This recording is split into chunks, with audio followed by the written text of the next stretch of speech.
dangerously incompetent. That's what Dr. Hargrove said to Sarah Chen's entire family, his voice sharp as a scalpel, while Ashley Cooper stood 3 feet away with her hand steady and her face blank. They didn't know she'd served 12 years in Ramadi. They didn't know that the hands they were about to blame for incompetence had held an 8-year-old Iraqi boy's life together in the sand while his blood mixed with hers. What happened next didn't just silence the room, it changed everything. Ashley Cooper moved through the trauma unit at Mercy General in Raleigh like water finding cracks in stone. Silent. Necessary. Invisible. The fluorescent lights hummed their relentless frequency overhead, casting greenish shadows across tile floors perpetually slick with disinfectant that smelled of copper and industrial cleansing, a smell that would never come out of her scrubs no matter how many times she washed them. She adjusted and four-pole with the kind of precision that came from knowing the smallest mistake could stop a heart. When she passed the nurse's station, her scarred forearms were briefly visible before her sleeves slid back down, covering the evidence of 20 years she was never allowed to discuss. Dr. Hargrove watched her from behind the desk. His eyes followed her movements like a predator tracking wounded prey, but what he was hunting wasn't her body, it was her meticulous charting. The billing reports on his screen didn't match the notes she'd been completing with obsessive accuracy, documenting discrepancies that threatened to expose the entire insurance fraud scheme he'd spent 6 months perfecting. Inflated emergency codes. Phantom procedures. Ghost consultations. Numbers that only worked if no one was paying attention to what actually happened in the patient rooms. But Ashley paid attention. She documented everything. She was, in his estimation, the single most dangerous person in the building. When she passed him in the hallway near Bay 4, he shifted his position just slightly, forcing her to turn sideways to move past him. Territory. Dominance. The kind of small cruelty that taught people where power lived in this building. She kept her eyes down, took one measured breath through her nose, and continued walking without breaking stride. Her composure was a weapon she'd learned to wield in places he would never see, in situations he could never imagine. The pause, that single moment of restraint, was the only thing that kept her hands from becoming fists. In the supply room near the back corner of the trauma unit, she opened her locker. The interior was sparse. A cracked ceramic mug that read "World's Okayest Nurse" sat on the top shelf. Below it, a dying succulent with leaves the color of old paper. And tucked in the very back corner, partially hidden behind a roll of 4x4 gauze pads, sat a water-stained photograph in faded colors. 11 faces in desert fatigue standing in front of a Humvee. Dust coating every surface like prayer. 10 of the faces had been carefully marked through in ink that had faded to almost nothing over the years. One face, small, young, with dark eyes that seemed to hold centuries, was circled in blue. That circle had faded too. Nearly disappeared. The photograph trembled in her hands. Not from fear. From something else. Something that lived in her sternum like a second heartbeat, something that woke her at 3 in the morning with the taste of sand in her mouth. Touching little shrine you've got going there. Dr. Hargrove's voice came from the doorway. He had a talent for appearing in doorways at exactly the moment when someone was vulnerable. His tie was silk, probably cost more than she made in a week. His shoes were Italian leather, polished to a mirror shine. What's that? Family vacation photos. She didn't turn around. She closed the locker door with a soft click, the sound of a lock engaging, a door sealing, a past being compartmentalized. Co-workers. Dead co-workers. His voice carried the casual cruelty of someone who had never experienced consequences. That's depressing, Cooper. Maybe you should keep those at home instead of bringing your trauma to work. Ashley turned. Her eyes met his for exactly 2 seconds, long enough for him to see the absence of fear in them, short enough that he couldn't quite process what he was seeing. She was a woman in her 40s with calloused hands and a badge clipped to her scrubs. She was nothing. She was nobody. She was exactly what he needed her to be. Trauma Bay 3 needs restocking, she said quietly. Facets and 14-gauge needles. Also need someone to check the defibrillator pads, they expired last month. Hargrove's jaw tightened. She had just corrected him, obliquely, in front of no one. No one else was there, but that wasn't the point. The point was that she had noticed his negligence, catalogued it, and mentioned it with the kind of calm that suggested she was simply doing her job. I'll have housekeeping handle it. Equipment checks are nursing responsibility. Page 47 of protocol. He stepped closer. His cologne arrived before his body, something expensive and aggressive, like a threat you could smell coming. I'm beginning to see a pattern with you, Ashley. You seem to have strong opinions about how the department should be run, despite your position on the staff. That's concerning. That suggests insubordination. No, sir. Her voice was flat. Obedient. The kind of voice someone learned to use when they'd been in places where the wrong inflection could end negotiations or end lives. Just following protocol. He smiled. It wasn't a friendly smile. It was the smile a cat gives a mouse it's about to play with. You just keep following protocol, Cooper. I'm going to be watching very closely to see how many times you deviate from it. He left. She stood in the supply room for 7 seconds, she counted them, before her hand steadied enough to continue working. 20 minutes later, she was in Bay 2 with Sarah Chen, a 54-year-old woman brought in with what the paramedics had called a possible tension pneumothorax, the kind of condition that killed people if you hesitated, that required absolute clarity and immediate action. Hargrove was already there, and he'd already placed a chest tube. The problem was immediate and obvious to anyone who understood anatomy. He'd placed it wrong. The position was off by half a centimeter, and half a centimeter meant the tube wasn't actually draining the collapsed lung. It was sitting in dead space, useless, while the air pocket continued to compress Sarah Chen's heart. Her oxygen saturation was dropping. The monitor showed the numbers clearly: 91. 87, 84. Falling. Sarah Chen's family was in the room. Her daughter stood near the window, her son near the bed's foot rail. They could see the numbers too. They could see their mother wasn't getting better. Ashley moved to the bedside. She said nothing. Her hands were steady as she assessed Hargrove's placement, confirmed what she already knew, and in the span of 12 seconds repositioned the tube into proper placement. The angle of approach changed. The depth changed. The position was now correct, and within 3 minutes, Sarah Chen's oxygen saturation began climbing. 87, 91. 94, normal. Hargrove's face went the color of old brick. That's interesting, he said, his voice dropping into the register of genuine anger. It's interesting that you felt comfortable repositioning a chest tube without consulting the attending physician. Do you have a medical degree I somehow missed?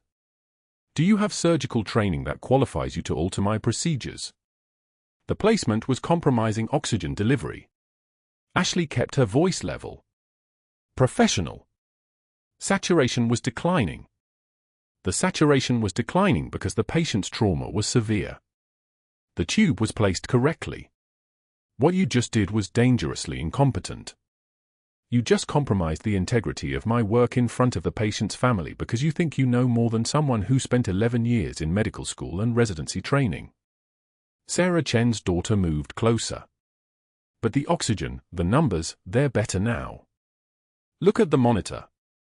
The monitor is showing a temporary spike in readings, Hargrove said, his eyes never leaving Ashley's face.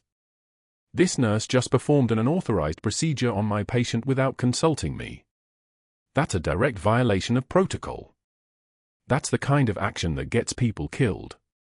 That's why I find it fascinating that someone with no trauma experience would feel confident overriding medical judgment. I've seen trauma, Ashley said. The words came out quietly, almost to herself. No. Hargrove's voice carried absolute certainty. You push medication and check monitors. You follow orders. You do what real clinicians tell you to do. You've never made a life or death decision. You've never had to live with the consequences. You're just a nurse, Ashley. You should remember that. The room went silent except for the sound of the ventilator wheeze and the steady beep of the cardiac monitor. Sarah Chen's daughter was staring at the oxygen saturation number, now at 96, and then at Dr. Hargrove, clearly attempting to reconcile what he was saying with what the equipment was showing her. Ashley took a single measured breath. She didn't argue. She didn't explain. She just inclined her head slightly and moved to adjust the fall line, her hands moving with automatic precision to the next task. By the time her shift ended, everyone had heard the story. The veteran nurses heard it first, how Hargrove had publicly corrected Ashley's incompetence in front of a patient's family, how he'd explained that she didn't have the training to make decisions, how she'd overstepped her authority. In the break room at 14:15, when Ashley opened the refrigerator to retrieve her lunch container, the room had maybe 4 other people in it. Quiet room. Safe room. The kind of break room where nurses sat on plastic chairs with hard edges and discussed staffing problems and scheduling requests.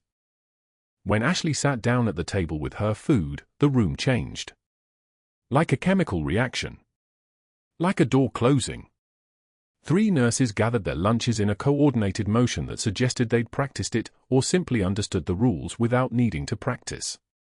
One of them, Jennifer, who'd been kind to her 2 weeks ago and brought her a birthday card nobody else had signed, wouldn't meet her eyes. They left together, and they didn't say anything, which was worse than if they'd said something. Silence carried a message that words couldn't quite articulate. Don't sit with her. Don't associate with her. Dr. Hargrove is watching. We can't afford to be connected to someone he's decided to crush. Ashley ate her lunch. A sandwich that tasted like cardboard. An apple that was slightly too hard. Water from the tap that tasted faintly of metal. She ate it slowly and methodically, the way she used to eat in places where you never knew if it would be your last meal, so you paid attention to the taste regardless of whether it was good. At 16:30, Hargrove posted the write-up on the unit board. It was printed on white paper, laminated in plastic, and posted in red ink, though the ink was actually red, applied by a highlighter to make sure everyone would see it clearly. The header read, Formal Documented Concern A. Cooper. Beneath that, in Hargrove's precise handwriting, insubordination and procedural violations. Unauthorized patient intervention. Compromised patient safety through deviation from established protocols. Recommended, immediate retraining and supervised practice period. Every nurse who passed the board saw it. Every resident who walked by. Every medical student on their rotation. The red ink made it impossible to miss. The specificity made it impossible to defend. The public posting made it impossible to hide. At 17:45, Ashley stood before the board alone. The hallway was mostly empty, shift change happening in pockets around the unit, people moving between patients, between rooms, between lives. She looked at her name in red. She looked at the accusations. She took a measured breath, the kind she'd learned to take in places where breathing was the only thing you could control. A single tear traced down her cheek. She didn't wipe it away immediately. She let it fall the full distance, let herself witness it the way you witness all the small failures of composure, all the moments when the mask slips just slightly. Then she wiped it away with the back of her hand. Her eye stayed fixed on her name and the red ink surrounding it. When she spoke, her voice was barely above a whisper, but it carried the weight of 20 years. I've seen what real failure looks like, she said. And this isn't it. She turned and walked back toward the trauma unit. Her footsteps were the only sound in the hallway, a steady rhythm against the tile floor, a rhythm like a heartbeat, like someone still alive, like someone who had chosen to keep moving forward even when the entire institution was trying to push her backward. What none of them knew, what Dr. Hargrove had no concept of, what the nurses who left the break room couldn't possibly understand, was that 20 years ago in Ramadi, Iraq, in a marketplace that suddenly became a killing zone, Senior Chief Petty Officer Ashley Cooper had shielded a dying 8-year-old Iraqi boy with her own body during a bombing. She'd performed a field blood transfusion using only what she carried in her pack and what she knew about anatomy and pressure and the mathematics of keeping someone alive when everything around you was designed to kill. She'd done it while rounds were falling. She'd done it while her unit was getting extracted. She'd done it knowing that every second was a second closer to her entire world ending.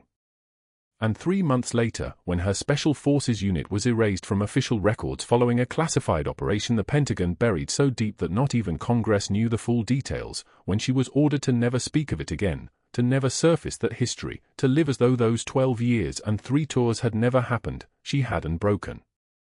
She hadn't cried. She'd simply learned how to disappear. How to be invisible. How to exist in spaces where no one could hurt her because no one could see her. She was very good at disappearing. But Dr. Hargrove was about to learn that invisible was not the same as powerless. The trauma alert sounded at 2:47 a.m. like a mechanical scream through Mercy General's speakers, pulling the night shift awake with its electric urgency. Multi-vehicle accident, I-40 eastbound near exit 298, multiple critical patients inbound, ETA for minutes. Ashley Cooper was restocking the code cart in Bay 3 when the announcement came, her hands moving through the familiar choreography of supplies, epinephrine, sodium bicarbonate, amiodarone, each vial placed exactly where muscle memory demanded it. She didn't look up. She didn't change her breathing. The night shift knew her now, or thought they did. Just a meticulous nurse with steady hands and a tendency to notice things others missed. Just another pair of scrubs among the 38 others working the graveyard at Mercy General in Raleigh. They had no idea she'd performed emergency needle decompression under mortar fire in a place they couldn't find on a map. They had no idea her hands had held anatomies together that textbooks said were impossible to salvage. That was fine. Invisible worked better than visible.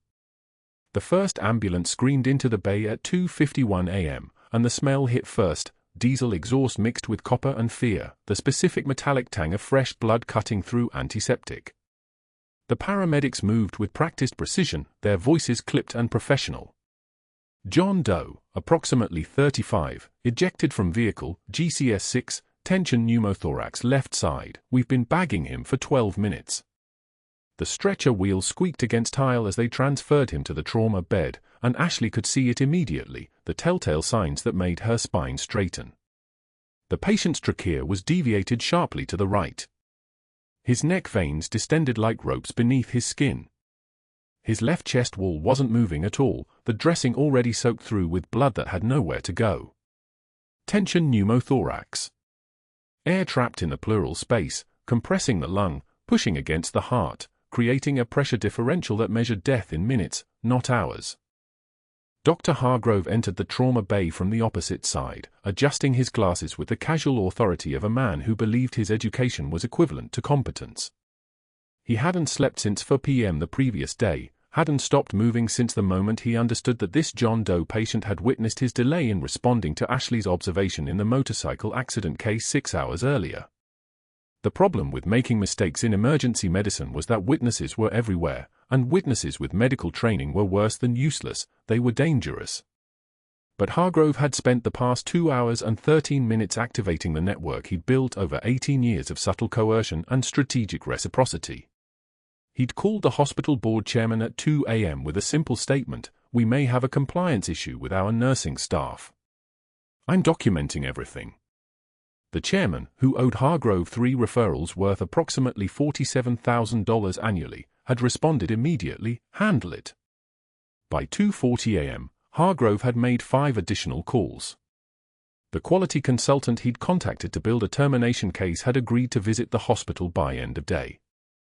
The background investigator tasked with Ashley's fabricated references understood the assignment. The union representative who served on the hospital's safety committee had been reminded of a favor Hargrove had granted 3 years prior. The machinery of institutional power was shifting. Hargrove just needed this patient to stabilize under his care, witnessed by staff, documented in the chart. He needed to be the hero of this story, and he needed to do it before sunrise. The patient's oxygen saturation flickered on the monitor, 84, 79, 73. Hargrove called for intubation supplies, his voice steady and commanding. "Get me a size 7.5 endotracheal tube and a laryngoscope. Let's secure this airway." His hands moved toward the patient's mouth, the familiar ritual of emergency intubation, the procedure that required exactly the kind of decisive action that hospital boards rewarded. What Hargrove couldn't see was what Ashley saw immediately, that intubating this patient without addressing the pneumothorax first would be like putting a roof on a house while the foundation was collapsing. The patient's oxygen saturation kept falling. 68. 65. His lips had turned a color that didn't appear in nature, a blue-black that meant his blood was no longer oxygen-carrying, just blood in motion through a dying body. Ashley's voice cut through the controlled chaos of the trauma bay, her tone carrying the particular cadence of someone trained to issue medical updates in high-pressure situations. "Doctor, tension pneumothorax. He needs immediate decompression." Hargrove didn't look up from the patient's airway, his hands positioning the laryngoscope with the kind of fumbling precision that suggested his training was theoretical rather than practiced. "I'm managing this airway, Nurse Cooper. Prepare the intubation tray." The monitor alarm escalated, a higher-pitched scream than the trauma alert. Saturation, 68% and falling. The patient's chest wall was pulling in on itself, paradoxical movement that looked like the body was folding in on its own failure. Time didn't slow. That was a myth invented by people who'd never actually worked a code. Time accelerated into a state of precise clarity where every second contained its own complete universe of choices. Ashley's hands moved forward before her conscious mind finished deciding whether this was the moment. She grabbed a 14-gauge needle and catheter from the code cart with a kind of motor control that came from 10,000 previous hours of muscle memory. She swabbed the left second intercostal space midclavicular line, the exact point where air could escape from the collapsed lung, with an alcohol pad, the sharp chemical smell cutting through everything else. Her hands were steady. They had been steady in Ramadi when she'd performed a field blood transfusion on a child who shouldn't have been there, shouldn't have been dying, shouldn't have required her to become something harder than human. They were steady now.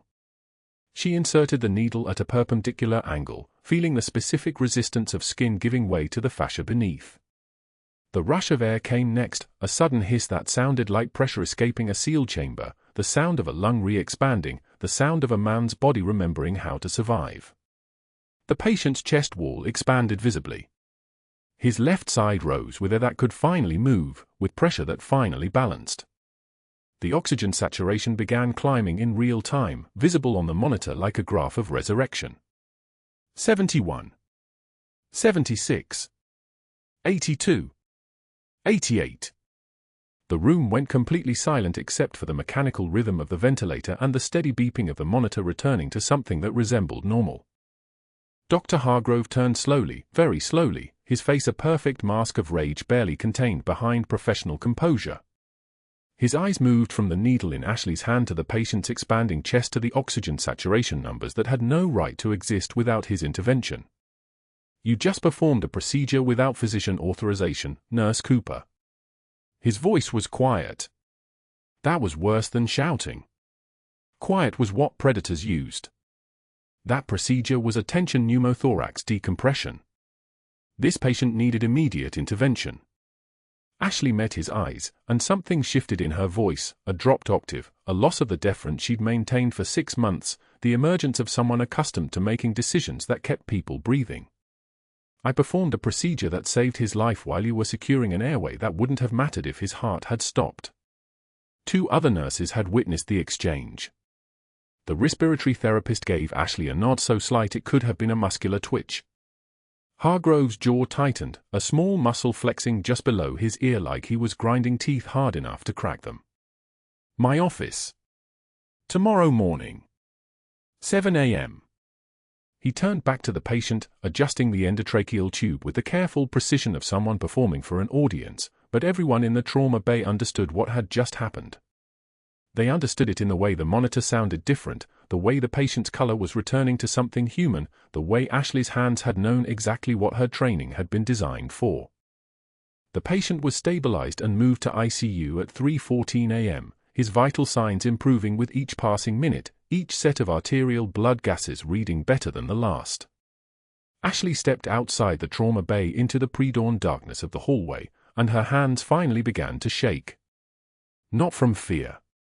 Adrenaline was leaving her system after 20 years of practice controlling its exit, and trembling was part of the biochemical process of a body standing down from combat status.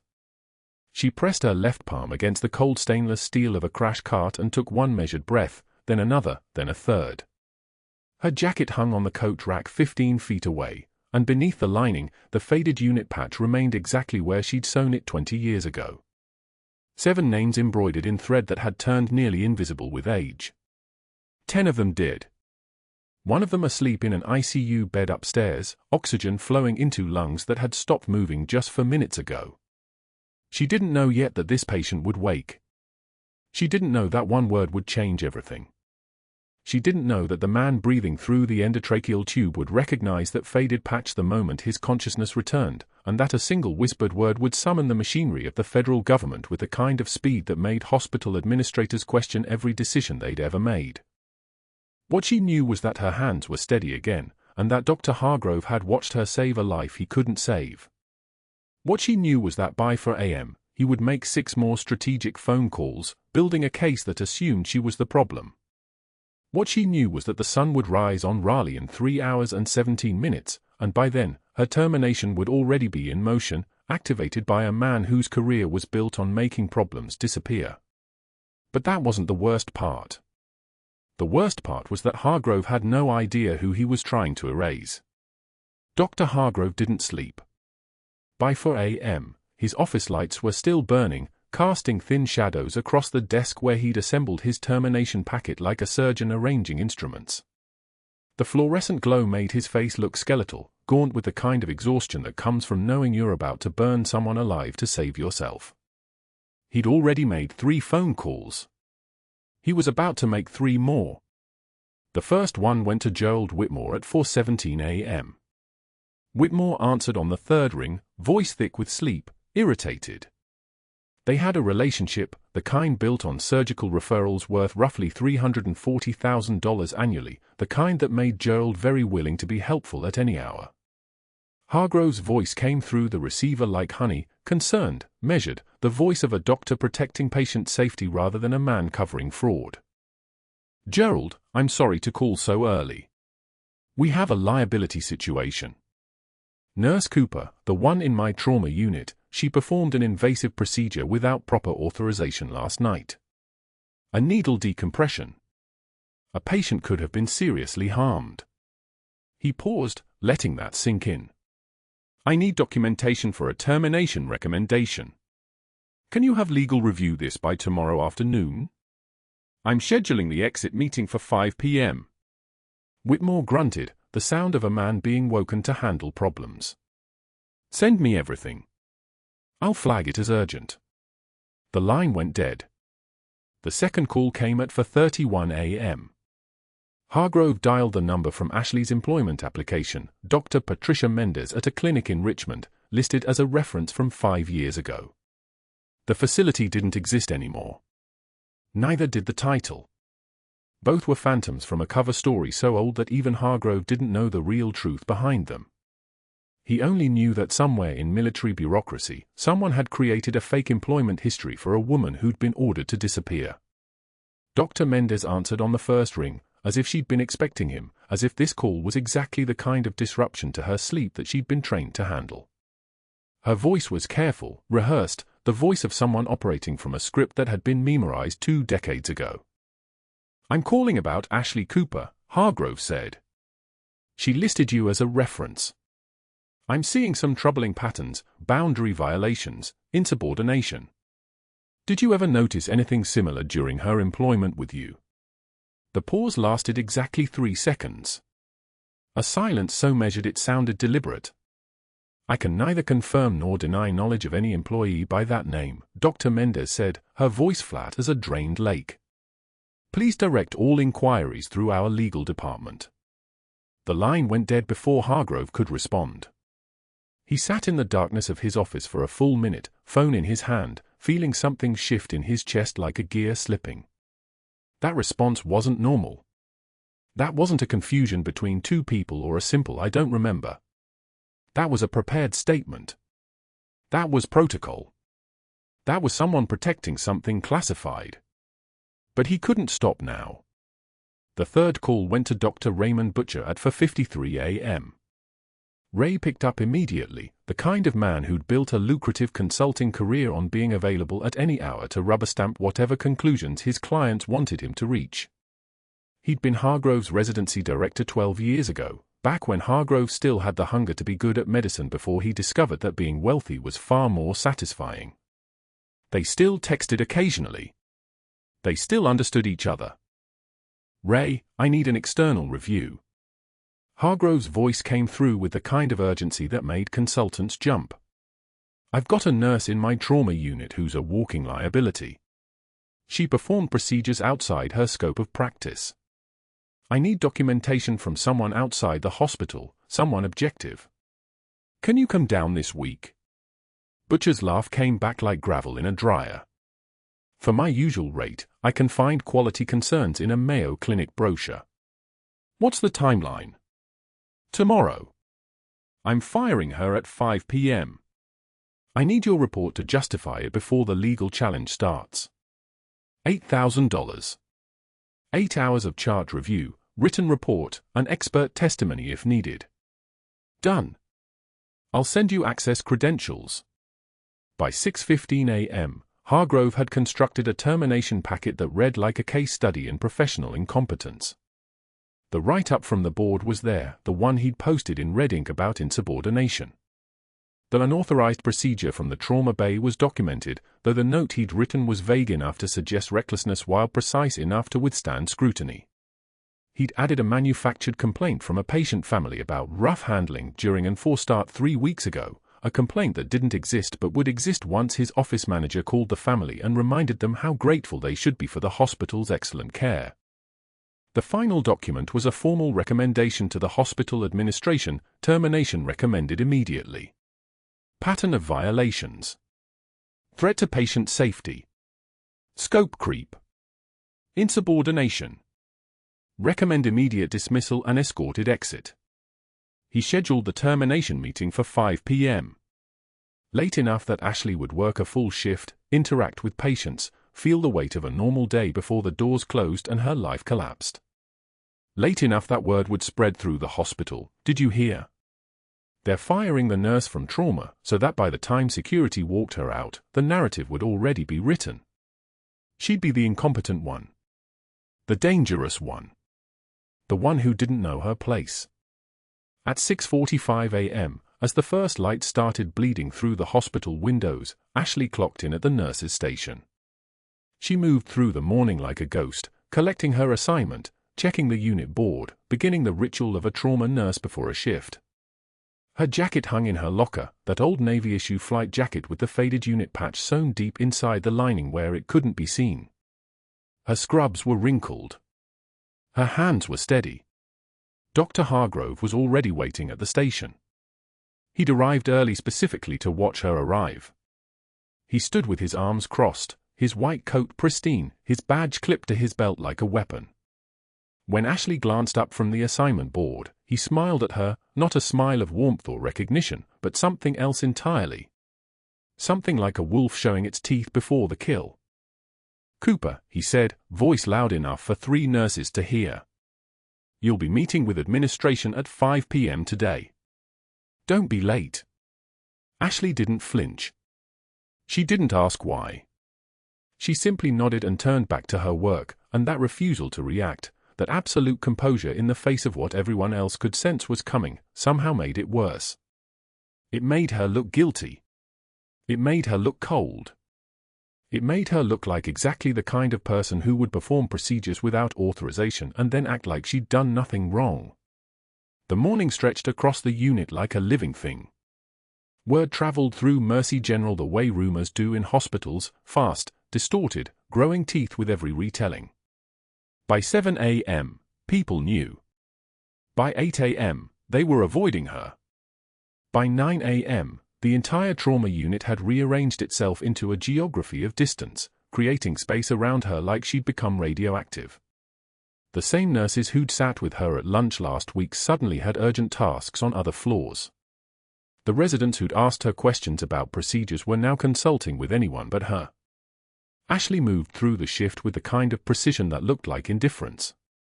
She charted meticulously. She checked her patients methodically. She performed her duties with the consistency of someone who'd been trained to execute protocols in combat zones where hesitation meant death. A patient with a post-op infection needed her attention at 10:15 a.m. She changed the dressing, swabbed the site, documented the findings in language so clear and detailed it looked like testimony. Another patient with unstable angina needed monitoring at 2:51 p.m. She tracked the vital signs, watched the EKG for changes, kept the physician informed without being asked. At 3 p.m., she sat in the break room alone. There was a sandwich in front of her that she wasn't eating. There was a water bottle sweating condensation on the table. There was the sound of the industrial refrigerator humming in the corner like a living thing, like something breathing. Her hands rested on the table, and if you looked closely, you might have noticed they were steady.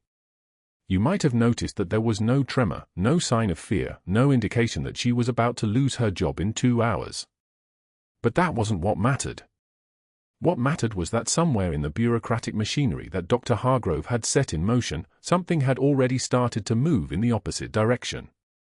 What mattered was that Dr. Patricia Mendez had hung up the phone in Richmond and immediately made a call to a number that existed in very few phone books, and that call had been relayed upward through channels that Hargrove didn't know existed, and those channels were already notifying people who'd been waiting for 20 years to find out what had happened to the medic who'd bled for the unit in Ramadi.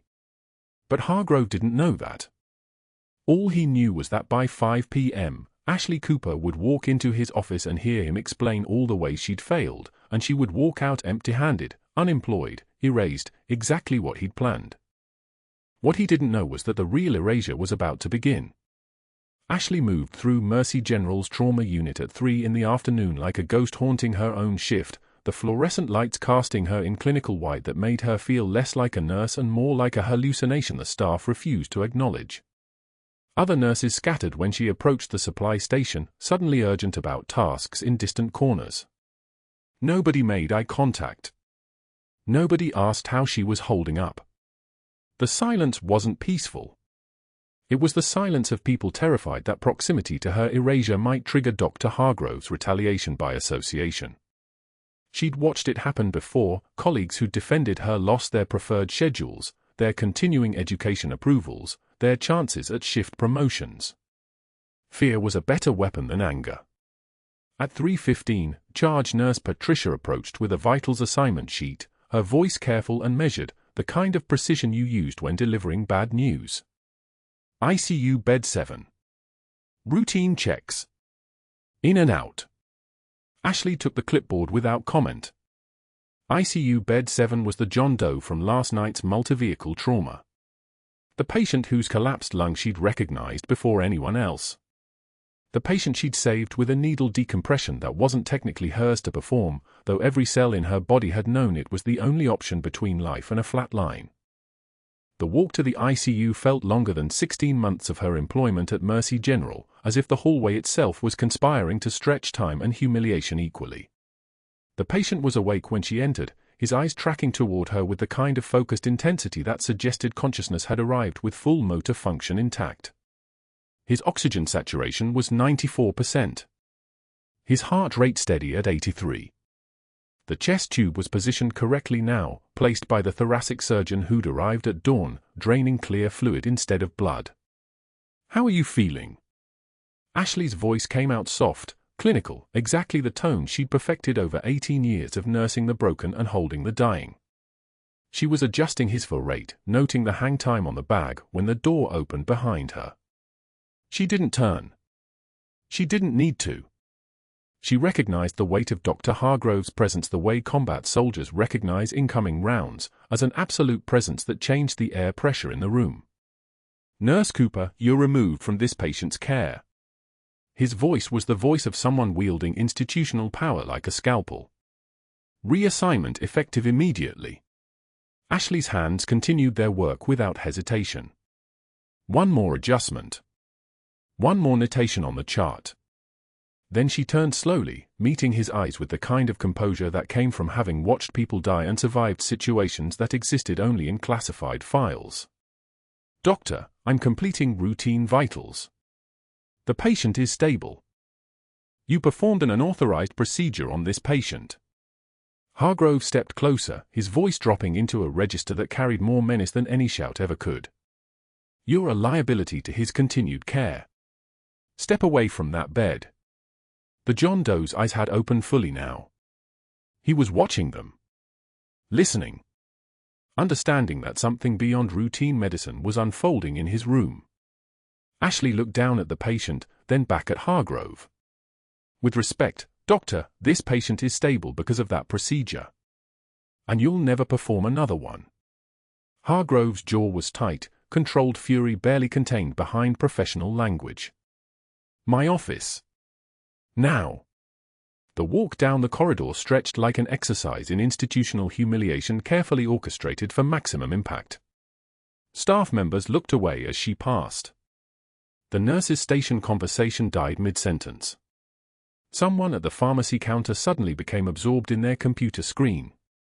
She could feel their fear radiating like heat off summer asphalt, the terror that standing near her might trigger Hargrove's retaliation by association. His office smelled like expensive cologne and the particular staleness of a man who kept his door locked. The termination packet was already on his desk, prepared and waiting like a predator that had been fed once and was now simply cleaning its teeth.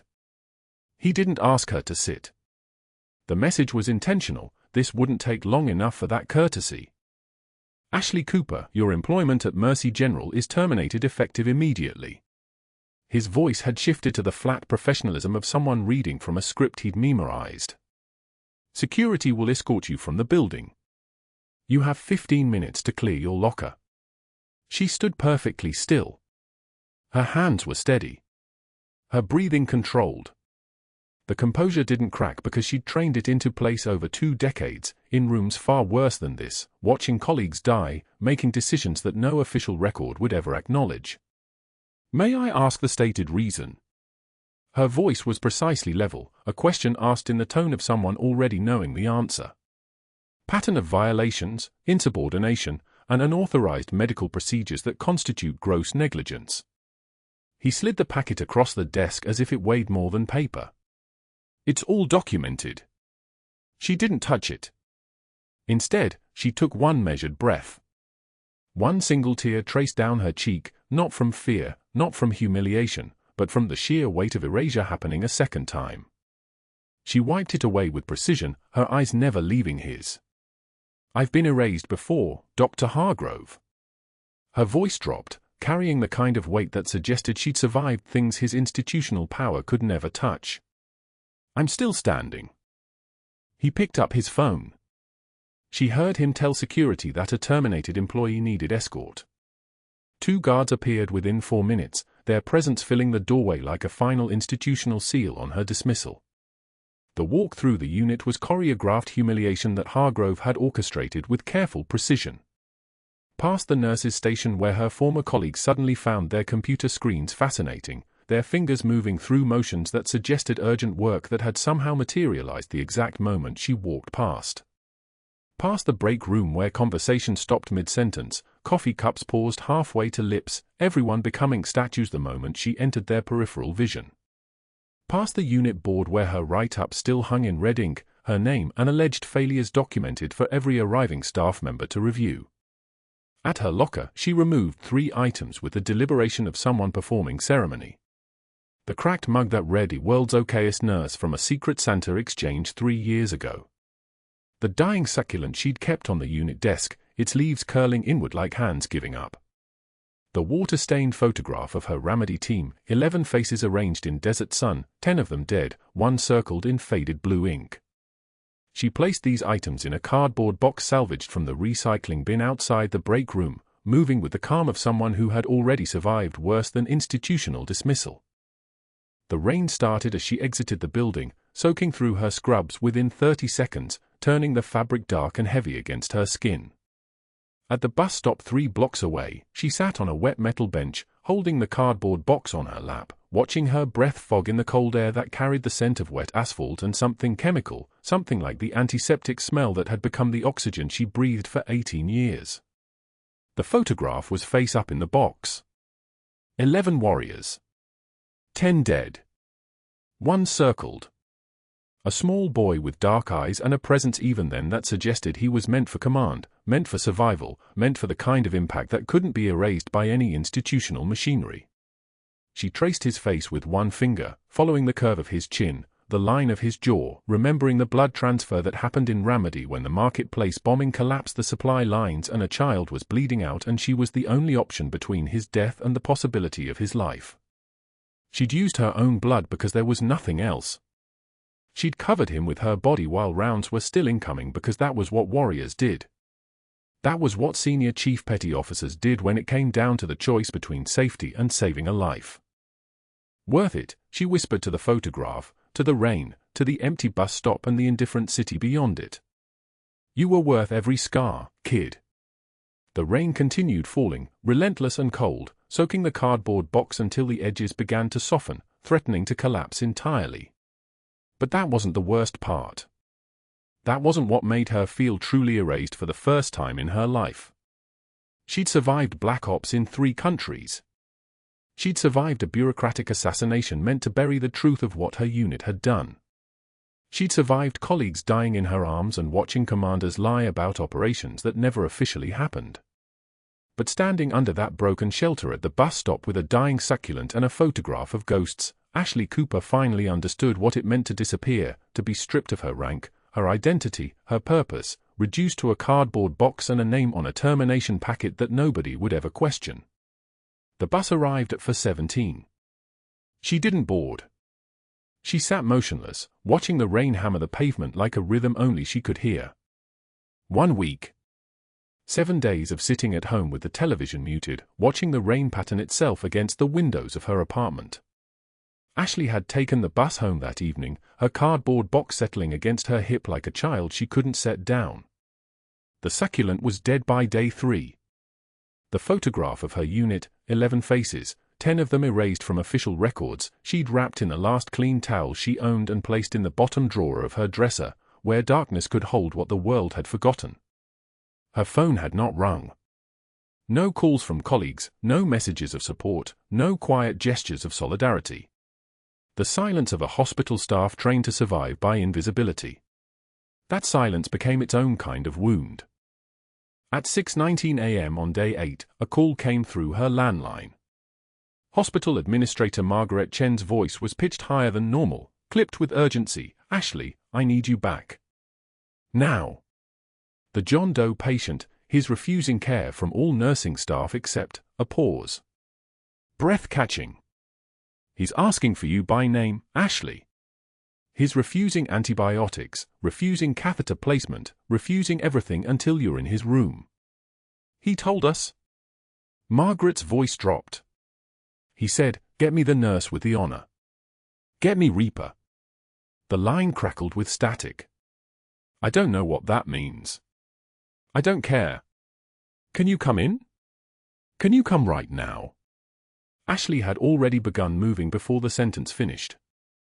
Her hands that hadn't trembled through a decade of black ops, through IED injuries, through classrooms of children in Raleigh, moved steady as surgical instruments pulling on clothes. The faded unit patch was still hidden in her jacket lining, where it had been sewn by someone who understood that some identities could never be displayed. She was in an Uber in 20 minutes. The driver didn't speak. The city of Raleigh moved past the windows like a life she was borrowing. Mercy General's front entrance smelled of antiseptic and fear when she walked through the sliding doors. Security personnel paused, recognition flickering across their faces, the nurse they'd been trained to forget. Margaret Chen was waiting in the ICU entrance, her face a careful mask of administrative concern barely concealing something deeper, or "He's stable but uncooperative. All vitals normal. He's just..." Margaret gestured helplessly toward the private room where the John Doe's monitors beat their steady rhythm. "He knows something about you. Something we don't." Ashley said nothing. She moved into the room with the precise efficiency of someone whose body had learned muscle memory in deserts and compounds and operating theaters that didn't exist on any official map. The patient's eyes were open. His face was weathered, burnished by sun that only came from certain latitudes. His left shoulder bore a surgical dressing over what the intake report had vaguely called prior trauma scarring. When his eyes focused on her, specifically on the tear in her jacket lining where the faded unit patch was visible, his entire body stilled. The monitors registered the change, heart rate steadying, respiration deepening. His voice, when it emerged, was the voice of someone speaking across 20 years of distance. Reaper. One word. That was all. But it detonated everything. Ashley's file review took 47 seconds. The name, Kareem Nazari. Service record, 3rd Battalion, 5th Marines, the Dark Horse, then special selection to JSOC Task Force 121. 3 Purple Hearts. 2 Bronze Stars. Commendation Medal after a classified extraction operation in Fallujah. Current rank, Lieutenant General. Current assignment, Special Operations Command Central. The biodata listed an adoption date, 2007, age 8, sponsored by a State Department officer named Patricia Soto who'd worked embassy security in Baghdad. The adoption papers mentioned a child rescued from the indirect fire incident, Raleigh district. The paper said nothing about a marketplace bombing, nothing about an 8-year-old boy bleeding into the sand, nothing about a Navy medic with no name and no records who'd cut open her own arm to give him blood before the medevac helicopters arrived. The paper said nothing because nothing could be said. The operation hadn't happened. Senior Chief Petty Officer Ashley Cooper hadn't been there. Her entire unit had been erased, classified so deeply that they existed only in the Pentagon's most restricted archives, and even then, they existed as a void. 11 operators. 10 of them did. 1 boy extracted. 1 boy saved. 1 medic ordered into a new life with a new name, new identity, new face, and absolute silence.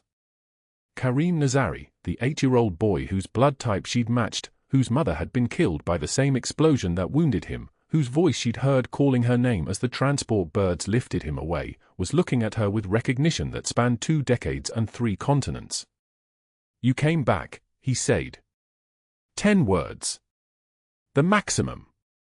"I've been searching. For your unit. For you. For 20 years. A Navy SEAL commander entered the ICU room at that precise moment, moving with the fluid precision of someone who'd been briefed to control the next 6 minutes of history. His rank insignia marked him as the liaison from Naval Special Warfare Command.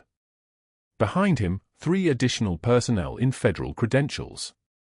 His voice was clear, formal. For the record, Senior Chief Petty Officer Ashley Cooper received the Navy Cross for extraordinary heroism during Operation Phantom Phoenix, Ramadi Sector, 2004. The same operation that resulted in 2 Silver Stars for extraordinary valor in direct combat situations. She also received the Defense Superior Service Medal for classified actions in Fallujah and subsequent operations that do not appear in any official record. He paused. Those decorations could not be awarded publicly due to the classified nature of her service. That restriction is being lifted as of this morning. Dr. Hargrove appeared in the doorway, his face going white, not the white of understanding, but the white of comprehension. His voice came out as a croak. "What is this?" "This is a private medical," but he never finished. The FBI agents moved past him without acknowledgement, as if he'd become invisible, as if he'd ceased to matter. They were looking for someone else. They found her, Sharon Mitchell, the billing coordinator, leaving the office with a stack of files in her arms. Her face registered 3 emotions in sequence: confusion, then recognition, then absolute terror. "Sharon Mitchell, you're under arrest for healthcare fraud, wire fraud, and conspiracy to defraud federal insurance programs." The handcuffs clicked. Sharon's voice cracked. "I was just following Dr. Hargrove's orders. I have emails, documentation, everything." The agents led her past the nurses' station, past the growing crowd of staff who'd learned what was happening through that invisible hospital network that operates on adrenaline and shock. Sharon's words hung in the air. "He told me the codes were legal." He said. The FBI agent's voice cut across hers. When General Nazari regained consciousness and recognized Senior Chief Cooper, he initiated a military intelligence review of this facility as a matter of operational security. That review flagged anomalous billing patterns connected to the physician who'd just terminated a decorated special warfare operator. The agent paused. "Dr. Hargrove, we need you to come downtown for questioning regarding insurance fraud charges totaling approximately $1.7 million over the past 3 years." Hargrove's face moved through denial, anger, and finally settled on a kind of hollow disbelief. His voice came out thin, "I want a lawyer." The command from the agent was cold, "You're welcome to consult with one. Downtown. Now." As security moved toward him, Margaret Chen's phone was already ringing. She took the call, her voice dropping to ice. "Dr. Hargrove, you're suspended immediately pending criminal investigation. Security will escort you from the premises." She ended the call and turned to her PR director, who'd just rushed into the hallway with his face flushed. "CNN is here. They got word of the FBI activity. They're setting up in the lobby." Margaret made a decision in real time. "Move everyone to the lobby. If this goes public, it goes on record." The procession that formed in the next 90 seconds was surreal in its choreography. General Nazari in a wheelchair pushed by a Navy corpsman in dress blues. Commander Davis in full uniform, his medals catching the fluorescent lights like coins in water. Ashley still holding her cardboard box. Someone had placed it on a chair in the trauma unit, and she'd picked it up without thinking. Dr. Hargrove being led by 2 security personnel, his hands beginning their trembling in the hallway where colleagues were watching. Hospital administrators. Staff drawn by the gravitational pull of disaster made visible. In the lobby, CNN cameras were already rolling, the red lights blinking like eyes witnessing judgment.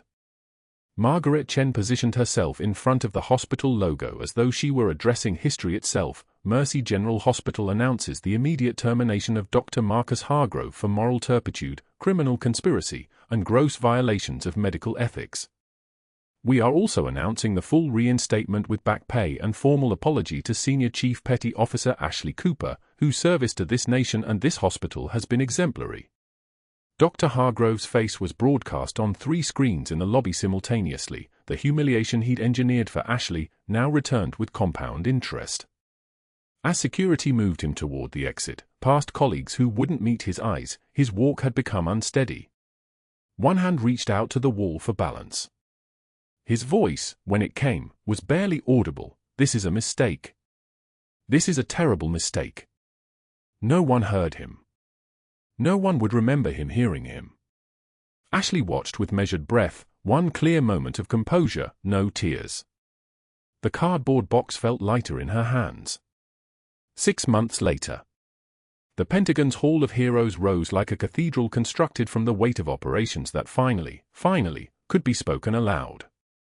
Ashley Cooper stood wearing her dress uniform for the first time in 20 years, the Navy Cross pinned to her chest, then the 2 silver stars placed with ceremonial precision, then the Defense Superior Service Medal completing the constellation of recognition that had been forbidden for 2 decades.